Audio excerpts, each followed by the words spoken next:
For most athletes, the normal college experience is 4 or 5 or 6 years at the same school.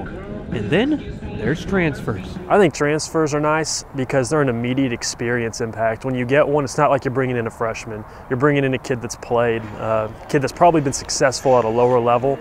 Athletes coming from another school, sometimes Division I, sometimes junior college, can really provide a boost that can turn a team from good to great. I think they can really help teams get to a really high level, help them win the championships. In our case, that's what we have here at softball, a couple of record holders from where they came from. And when they come in, their impact is immediate. They play right away, they know the game, and their leadership can be seen.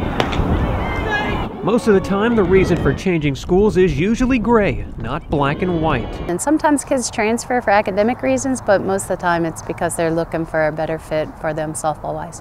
But not all players leave their schools for purely athletic reasons. Take the Mean Green's leader in runs batted in, for example. Now batting the center fielder, number 3, Kat Strunk.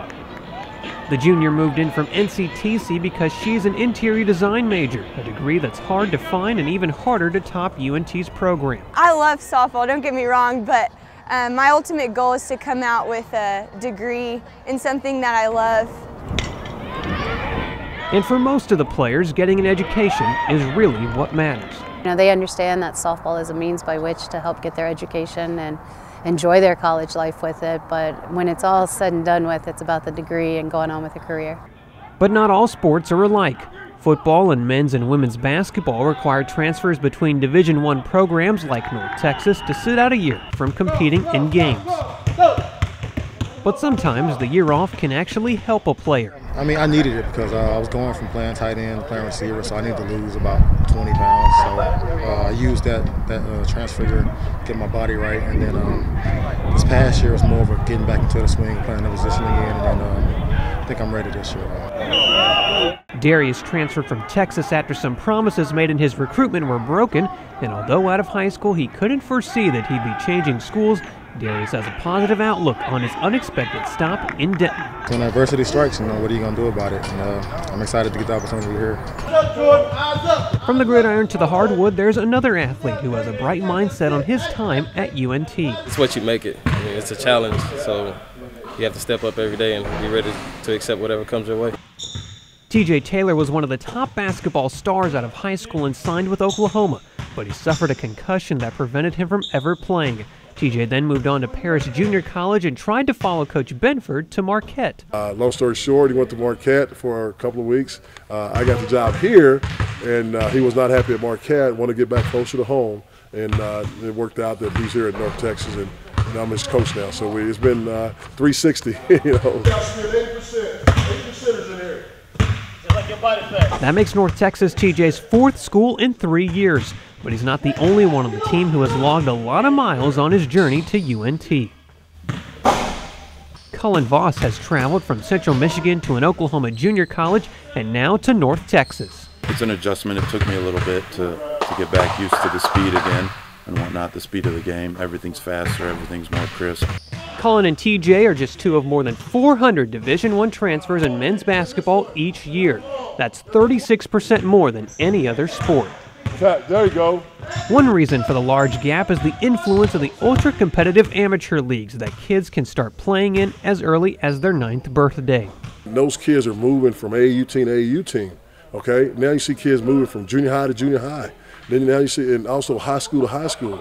So when we get them at our level, if they're not happy, what do you think they're going to do? The NCAA says 40% of high schoolers who commit to play Division I basketball leave that school before the end of their sophomore year. They always say you sign with the school, the institution, and not with the coach. But that's not always the case. So. That's true. I think it has to do with the junior college system. The junior college system in basketball is, I think, well, football is close, but I still think it's head over heels above any other JUCO program. With all this moving around, you would think it would disrupt a student's academics. I'll tell you what, I think it's beneficial because one of the things they do, they have to sit out a year. So a lot like TJ Taylor is going to be, we're trying to get his petition to get his year back. He'll be a junior and he'll be working on his master's his senior year. They have a whole year to really concentrate not only on basketball and improving their game, but also in adjusting to your program, but also getting better in improving in the classroom. But of course, there is some opposition to this theory. The hidden thing to think about that they may sit out, but they still practice.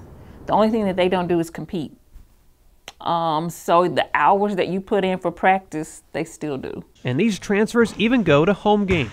So the travel time on the road is the only thing they're really missing out on. You could say it's good, kinda maybe, but in essence, they're putting in the same amount of work hours, which is what usually is the hindrance for some students. Sometimes I tell them they have to take a sort of the least road travel, and then get to where they're trying to get to, and you know, some of them benefit from it. No matter what path, trail, or highway these transfers went down to get to Denton, there's one thing that binds them together. No, I have not had any regrets. They say college is supposed to be the best time in your life, and I think I've definitely been experiencing that since I've been here. No, it's a part of my journey, so I don't regret anything. No, I don't. I've really enjoyed it so far. It's been a great experience. I have no second thoughts at all about this. Evan Nimick, NTTV News.